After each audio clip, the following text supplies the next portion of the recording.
Boa noite, eu sou a Vitória e seja bem-vindo ao Vexam. Tem certas histórias que não assustam só pelo que mostram, mas pelo que deixam no ar depois que acabam. Porque o pior tipo de terror não vem sempre de lugares abandonados ou estradas desertas.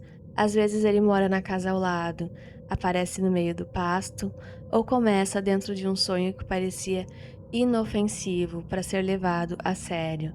Então, antes da gente começar, já comenta aqui embaixo o nome da sua cidade e me diz com sinceridade qual dessas situações te assustaria mais. Uma vizinha mexendo com coisas que você não entende, uma criatura te esperando no escuro de uma fazenda ou uma presença rodando o quarto de uma criança. Aproveita também para deixar o teu like, se inscrever, porque aqui à noite sempre tem uma história esperando por você. Agora apaga a luz, aumenta o volume e tenta não olhar para o lado enquanto escuta. Isso aconteceu comigo no ano passado, quando eu aluguei uma casa pequena no fim de uma rua velha em Itatiaia, no interior do Rio de Janeiro. O aluguel era barato demais para o tamanho do terreno, e isso por si só já devia ter me feito desconfiar. Mas eu estava apertado, precisando sair do apartamento onde morava antes, e aquela casa parecia perfeita para alguém sozinho.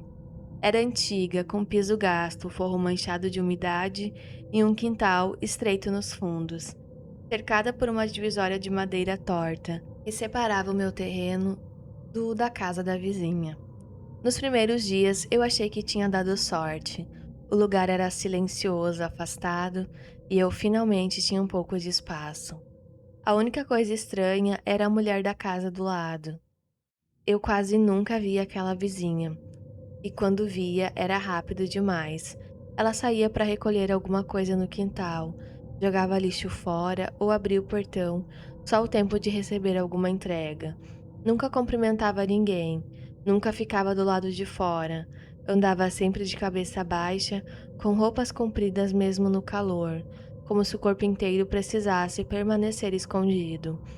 O tipo de pessoa que não parece antissocial, parece ocupada demais com alguma coisa que ninguém mais pode ver. Na primeira semana eu ignorei, na segunda comecei a reparar melhor.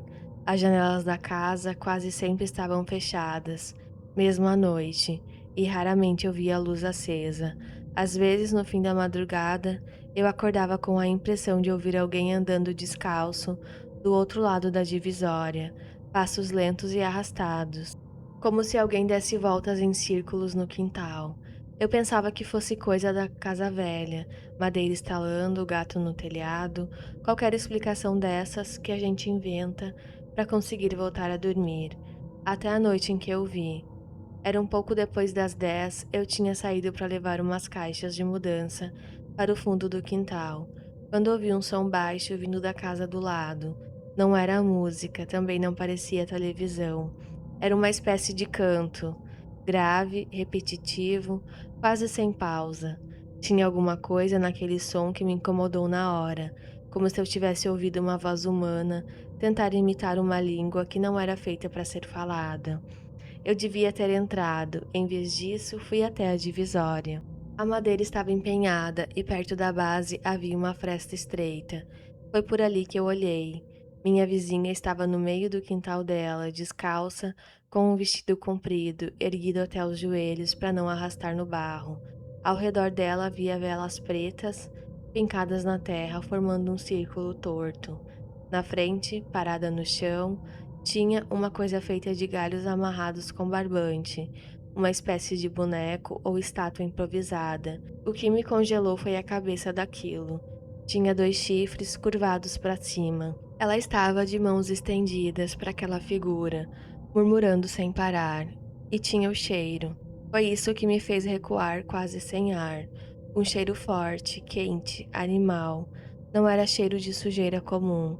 Era cheiro de curral fechado, de terra misturada com bicho respirando perto demais. Parecia que alguma coisa viva estava enterrada ali, logo do outro lado da cerca.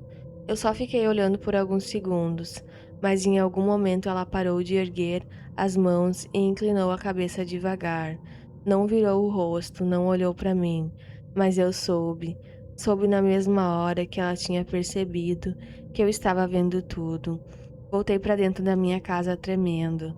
Na manhã seguinte, tentei agir como se nada tivesse acontecido. Fui trabalhar, evitei pensar naquilo. Repeti para mim mesmo: cada um faz o que quer dentro da sua casa. Só que naquela noite, alguém bateu na minha porta. Dois toques leves. Quando abri, ela estava ali, segurando uma cesta pequena, com pães ainda mornos, e sorria de um jeito que me deu mais medo do que se ela tivesse com raiva. Não era um sorriso natural, parecia ensaiado, mecânico, como se ela tivesse treinado diante do espelho até parecer humana o suficiente. Ela me entregou a cesta e disse bem com calma: para você descansar. Nessas casas antigas, o silêncio ajuda a mente a não se perder. Eu agradeci porque não consegui fazer mais nada. Ela foi embora sem virar as costas de imediato. Primeiro me olhou como quem esperava alguma reação, depois saiu. Naquela mesma madrugada, eu comecei a ouvir passos. Não vinham do corredor, não vinham do telhado, vinham da parede que separava meu quarto da casa dela. Passos descalços, lentos, indo de um lado para o outro como se alguém tivesse me rodeando por trás da alvenaria. Junto deles, às vezes eu escutava risadinhas baixas, de adulto, de criança, pequenas, secas e abafadas como se viessem de muito perto do meu ouvido. Só que ela morava sozinha. Na terceira noite, o cheiro voltou. Acordei com os olhos ardendo e a sensação de que tinha terra úmida debaixo da minha cama. Levantei num pulo, acendi a luz, olhei o quarto inteiro. Nada, janela trancada, porta fechada, armário vazio. Mas o fedor de estábulo estava ali, grosso, impregnado no ar, como se o quarto tivesse sido invadido por alguma presença que respirava no escuro. Foi então que eu vi a primeira aparição. Uma silhueta magra passou diante da porta do meu quarto. Não correu e não fez barulho, apenas cruzou o corredor devagar, como se conhecesse aquela casa melhor que eu. Era uma mulher muito velha, curvada, vestindo uma camisola branca comprida demais. O cabelo dela era ralo, quase encostando no chão. Eu travei, não consegui nem chamar ajuda. Só fiquei olhando até ela desaparecer, atravessando a parede da sala, como se a parede fosse fumaça. No dia seguinte, tentei falar com a vizinha. Bati na porta dela e esperei. Não abriu, mas eu ouvi. Ouvi respiração do outro lado, colado na madeira. E não era uma respiração normal. Era o som de alguém segurando o riso. Depois disso, as aparições ficaram mais próximas. Primeiro no corredor, depois na porta, depois dentro do quarto. Uma madrugada, acordei com meu nome sendo sussurrado de um jeito tão baixo que parecia ter saído de dentro do travesseiro. Abri os olhos e ela estava no canto do meu quarto. A velha, muito mais nítida, muito mais real, tão magra que parecia seca por dentro.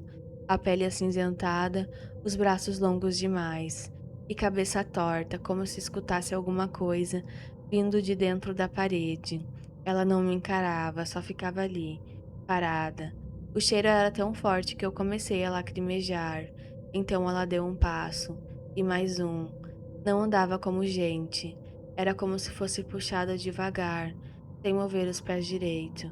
Eu puxei o lençol até o rosto e fiquei assim tremendo, sem coragem de respirar fundo. Depois de alguns segundos, ouvi um ruído úmido perto da cama. Quando criei coragem para olhar, ela não estava mais no canto. Estava sentada aos pés do colchão. Eu não vi ela atravessar o quarto. Não vi ela chegar ali. Ela simplesmente estava. A camisola caía pelos lados da cama, como um pano molhado, e a cabeça dela continuava inclinada, escutando alguma coisa que eu não podia ouvir. Naquele momento, eu entendi uma coisa com uma clareza horrível. Ela não tinha vindo me assombrar. Ela tinha vindo me observar, como um animal novo deixado dentro de um cercado. Eu me mudei daquela casa 2 dias depois.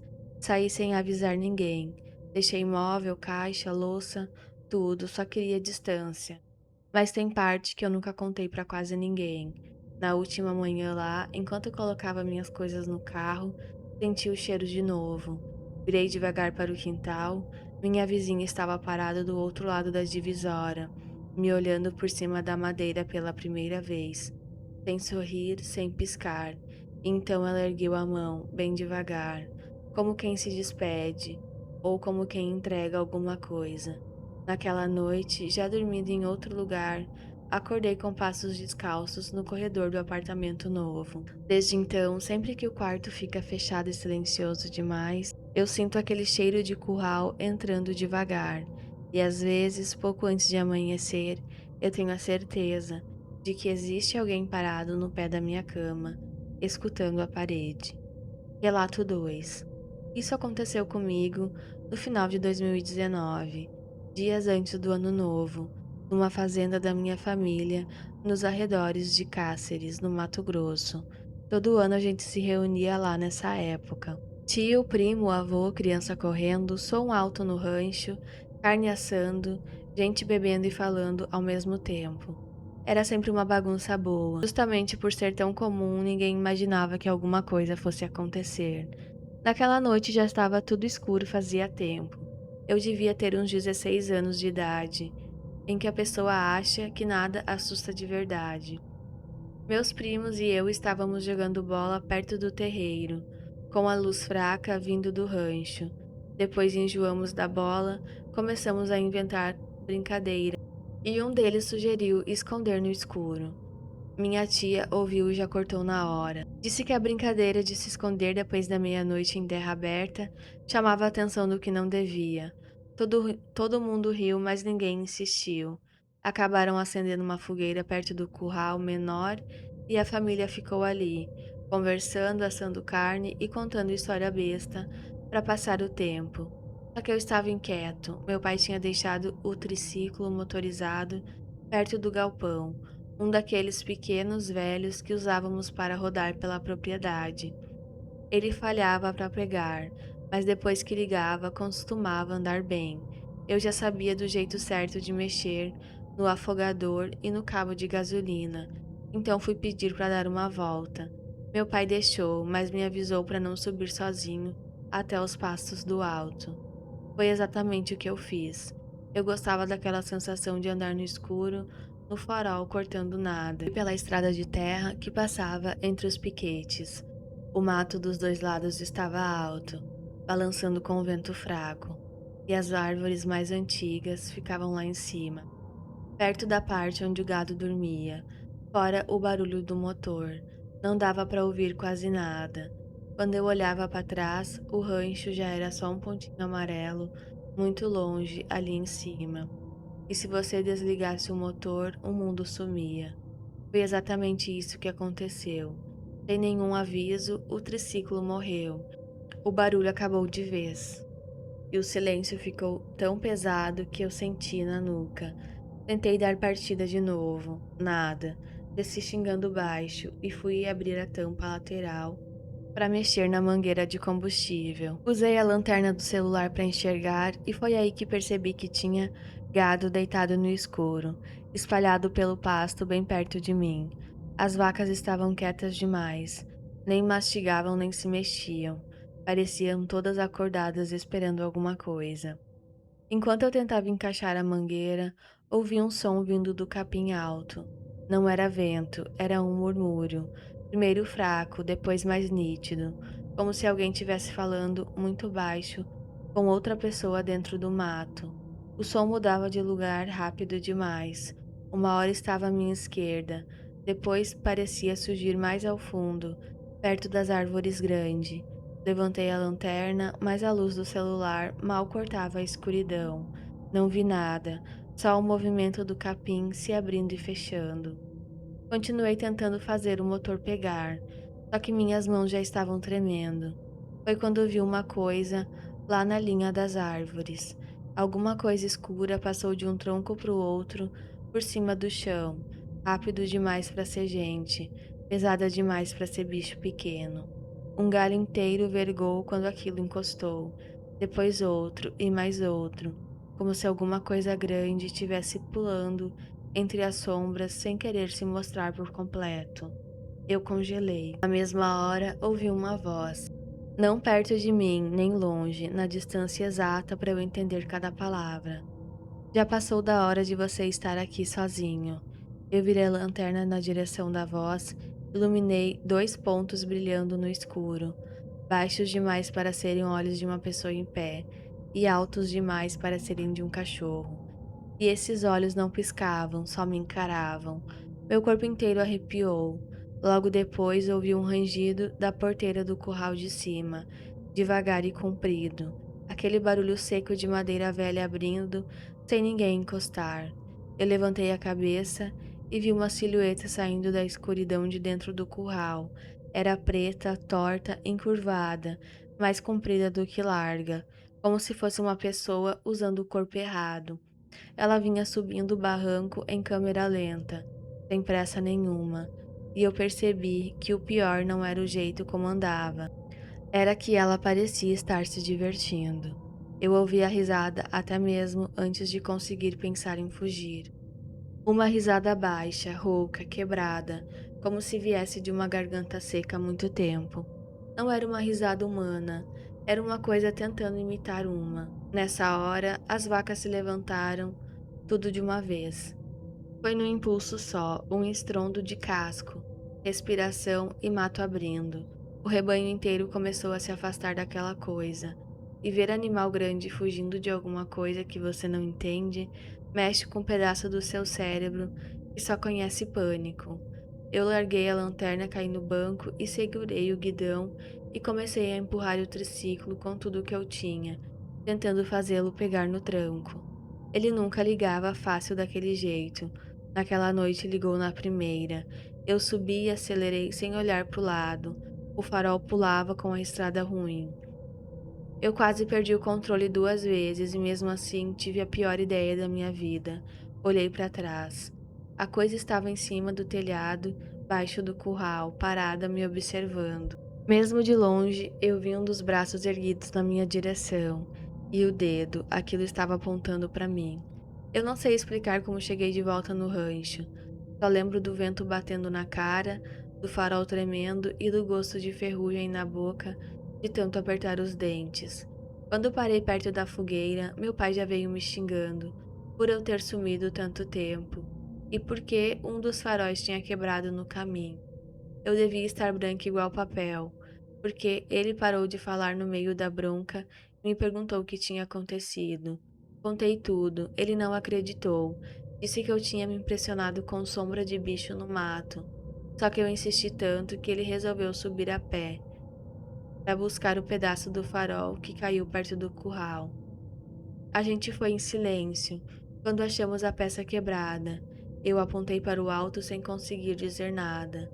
Lá no fundo, perto das árvores grandes, um tronco inteiro começou a sacudir sozinho. Não com vento, não com o galho comum balança. Era como se alguma coisa pesada tivesse apoiado ali, forçando o tronco para frente e para trás. Meu pai ficou olhando por uns segundos. Depois baixou a cabeça, pegou meu braço e só disse: "Vamos descer agora." Ele nunca admitiu que viu alguma coisa, mas naquela mesma noite ouvi ele falando baixo com a minha mãe, e no dia seguinte minha avó ficou sabendo. Foi ela quem me chamou no canto e perguntou exatamente onde eu tinha parado o triciclo. Quando eu mostrei, ela ficou calada por um tempo e respondeu: "Você deu sorte de ele só querer te mostrar que estava lá." Eu perguntei quem. Minha avó disse que antes do meu avô comprar aquelas terras, já falavam de uma mulher que andava pelos pastos altos de madrugada.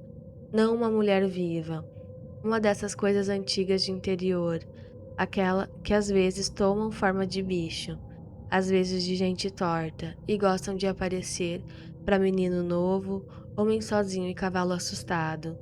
Disse que quando ela aponta para alguém, é porque agora reconhece o caminho da pessoa. Faz anos que isso aconteceu e nunca mais subi sozinho para aquela parte da fazenda. Até hoje, quando volto lá no fim do ano, eu evito olhar para o curral de cima, depois da meia-noite, porque uma vez, enquanto todo mundo ria perto da fogueira, eu tive a sensação de ver alguma coisa em pé no telhado, imóvel, escura, me esperando olhar de volta. Relato 3. Meu nome é Mirella e isso começou em 2021, quando eu ainda morava sozinha em São Luís, no Maranhão. Naquela época, minha vida já estava uma bagunça. Eu tinha acabado de sair de um relacionamento complicado, estava emocionalmente destruída e tentando tocar a rotina como se tivesse tudo bem. Eu fazia leitura espiritual para algumas pessoas próximas, jogava cartas, acendia velas, fazia limpeza simples. Nada que eu considerasse perigoso. Eu cresci vendo isso dentro da minha família. Minha avó mexia com esse tipo de coisa, minha mãe também sabia algumas rezas fortes. Então, para mim, aquilo sempre foi mais natural do que misterioso. O problema é que pouco tempo depois do término começaram os sinais. Primeiro, apareceu um cheiro podre dentro do apartamento, não vinha da cozinha, nem do banheiro, nem do lixo. Era um cheiro úmido de terra mexida e água velha, como roupa esquecida em cova rasa. Depois vieram os bichos, larvas brancas surgindo na parede, em cima da pia, perto da porta do quarto. Eu limpava tudo e no dia seguinte apareciam de novo. Não fazia sentido, o apartamento estava limpo. Na terceira noite seguida, eu fiz uma limpeza espiritual mais pesada. Fechei a casa, apaguei as luzes, acendi vela, arruda, alecrim, guiné.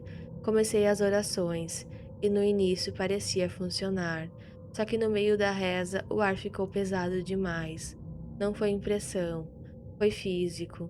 Eu senti como se o apartamento inteiro tivesse encolhido. As velas começaram a estalar. O fogo ficou alto demais. E eu ouvi passos no corredor, não de vizinho, dentro da minha casa. Continuei rezando até sentir uma tontura tão forte que precisei me apoiar na parede. Minhas pernas amoleceram. Meu estômago embrulhou e eu apaguei no chão da sala. Dias depois, minha mãe me levou ao médico e foi assim que descobri que estava grávida. Eu queria dizer que quando soube tudo mudou, mas não mudou, piorou. A partir dali, comecei a sonhar sempre a mesma coisa. Eu estava sentada num lugar escuro, com água pelos tornozelos, segurando um bebê que eu sabia que era meu. Na frente, parada me observando, havia uma mulher muito magra, de vestido comprido, com um rosto preto encharcado, grudado no rosto e no pescoço. Ela nunca corria, nunca gritava, só estendia os braços devagar, como quem já sabe que vai receber o que quer. E quando eu tentava proteger o bebê, meus braços ficavam pesados, sem força, olhava de novo, e ele não estava mais comigo. Eu acordava sempre entre 3 e 4 da manhã, enjoada, chorando, com a sensação de que não estava sozinha no quarto. Nos últimos meses de gravidez, as coisas ficaram violentas. O pai do meu filho foi morar comigo e começou a acordar com arranhões no peito, nas costas, mordidas no ombro, marcas roxas nos braços. A princípio, ele achou que fazia isso dormindo, até a noite em que acordou sufocado, jurando que sentiu um cabelo molhado passando pelo rosto dele no escuro.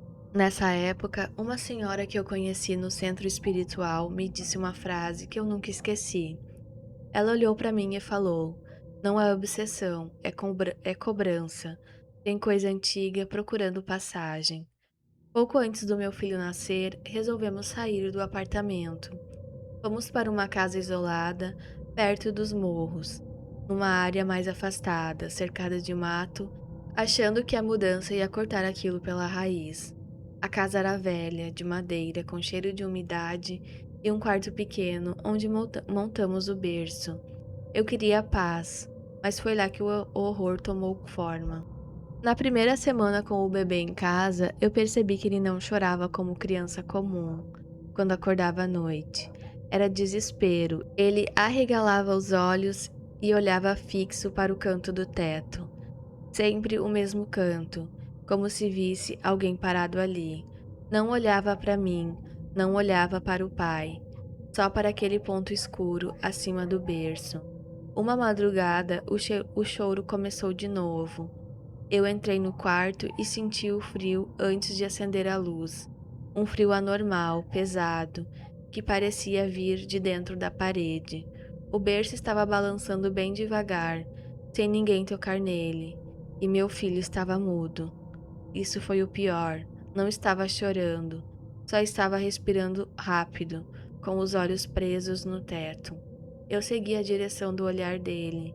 A madeira do canto estava úmida, não mofada, úmida, como se alguém tivesse acabado de encostar um copo ensopado ali. No dia seguinte, fazendo uma limpeza no quarto, encontrei embaixo do berço uma moeda antiga, escura e toda manchada, presa com cera na madeira. Não era nossa, não tinha como estar ali por acaso. E quando puxei aquela moeda, o quarto inteiro cheirou a vela apagada e terra de cemitério. A partir dessa noite, a presença ficou mais próxima.